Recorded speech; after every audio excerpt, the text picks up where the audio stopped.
The petitions essentially on the government website of the UK, you will find how they work. After 10,000 signatures, petitions get a response from the government. After 100,000 signatures, petitions are considered for debate in Parliament.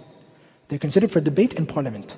So what it is in essence is, once I get these 100,000, then it's considered. So if they consider and they say, you know what, let's discuss this issue. Let's discuss stopping the oppression in Palestine. Let's discuss it. Let's discuss stopping the airstrikes. Them discussing it, it does not mean that any change will occur from it. In addition to that, what it does is, you are, by signing these petitions, you are leaving the affair in the hands of humans to make a decision concerning a matter of your deen, which is al-hukm bighayri ma anzalallah, judging by other than that which Allah Azza wa Jal has legislated.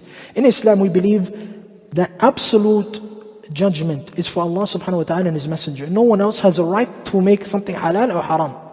So if we're to go and indulge in a matter or carry out something that may lead to other than Allah Azza wa Jal's rulings being carried out, it's not permitted. Now the matter of darura, this can be discussed, the issue of darura and so on. Lakin the reality is, like I mentioned last time, these petitions are nothing more than a pacifier. You're being soothed with it. How do you know petitions work? Go back and check the history. Petitions, they have failed miserably, even beyond the 100,000. In March 2019, there was a petition that was signed by more than 6.1 million signatories. It was requesting the revocation of Article 50 and that the United Kingdom should remain in the EU. What was the result of that?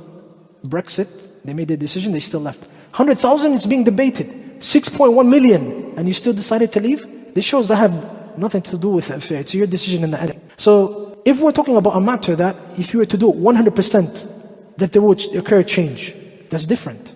But will this happen? If 100 million were to sign, and a change is going to happen, definitely.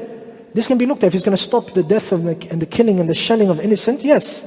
But without this, and it's just speculation, and there's a possibility that it's just brushed to the side like many of these other petitions, we're not going to do this because there remains that harm which is other than Allah subhanahu wa ta'ala's rule being carried out.